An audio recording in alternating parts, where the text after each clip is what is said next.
In this video, I will show you how to disassemble the original motor card and replace it with my motor card.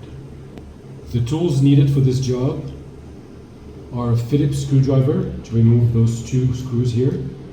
You will need a flathead bit to screw in the terminal post on the new card. And you will need a pair of pliers, small pair of pliers to remove the wires while you are unsoldering. And you will need, of course, a soldering iron. And the reason why you need a soldering iron is because those wires are soldered on the terminal posts.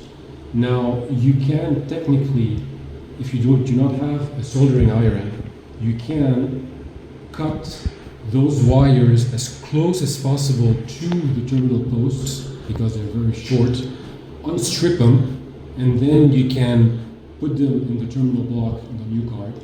But the preferred way is to actually just unsolder them. So this is what I'm going to do now.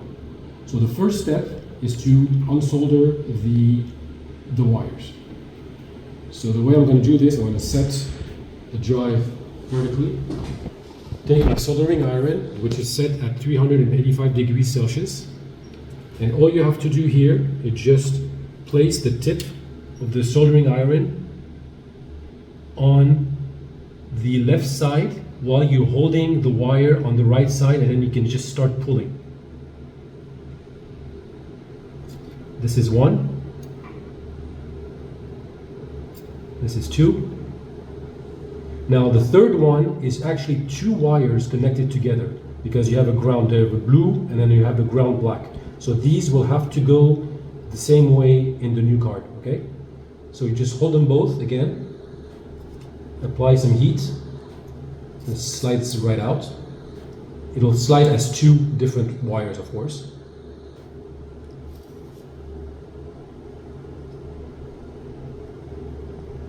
Green, yellow, and red. Now the second step is to actually remove the card from the drive, and that's very simple. You have two screws here, that's the first one. Now remember, take care, underneath the board there are two spacers underneath each screw, so these will come loose when you remove the board. That screw is tight.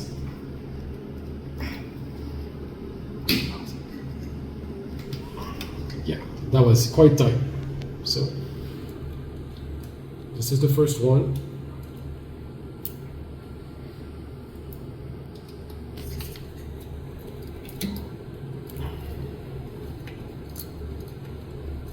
And then the second one. Now this screw here actually has a washer. You do not need to reuse the washer. You can just leave it. We're not going to use this. So now that the two screws are out, you can just pull the card out totally. And remember those posts? These are the posts. They might fall, so you have to put them back where the holes are because we're going to put our new card on the posts and secure it. So now the next step is to actually take my card.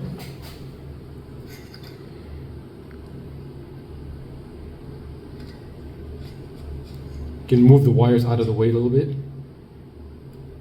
Align the holes with the spacer. Put one screw in. Tighten the first screw. Align the second one in.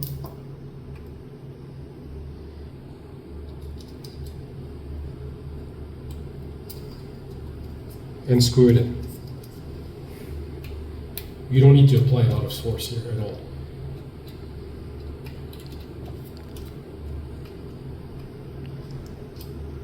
Okay.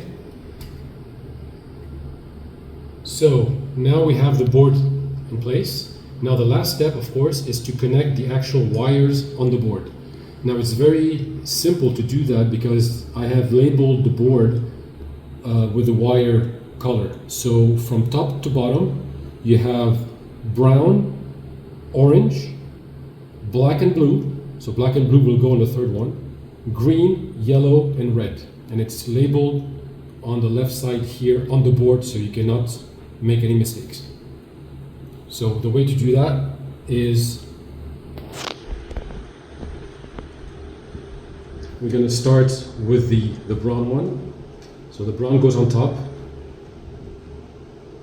You can just push it in as far as it can go.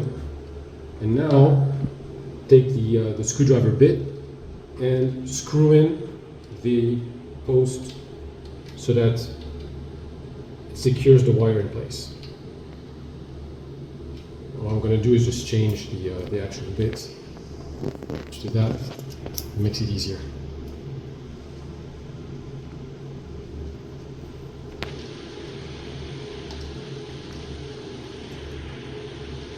Okay, the second one is the orange.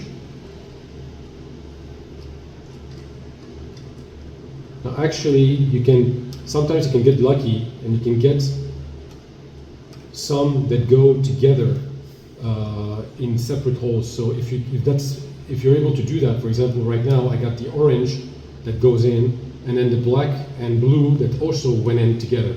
So this is great. It makes life easier, so you can just tighten both.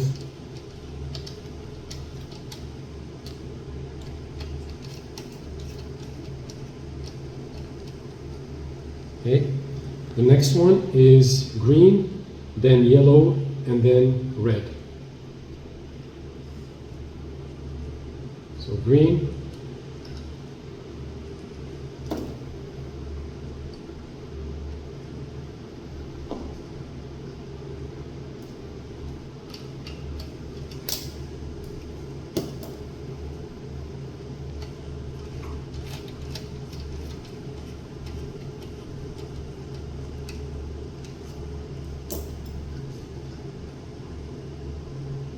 then yellow.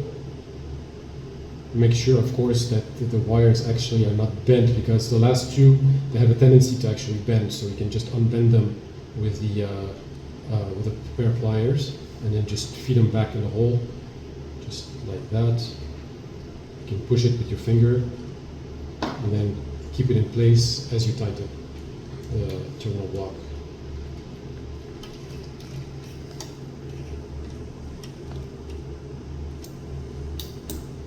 Here, for example, I see that the green is not fully in place, so I can just unscrew it a little bit, just a tiny bit, push it in a little bit more, and then screw it back in to make a better connection here. And then you have the red that's left.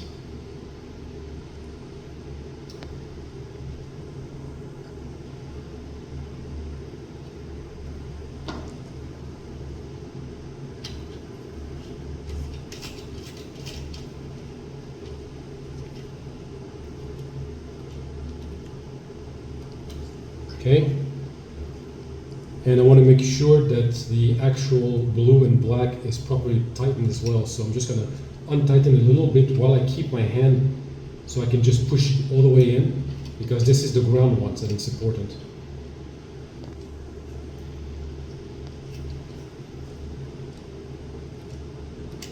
And it's properly tightened, and you can just try to tug a little bit on it just to make sure that everything is secured into place.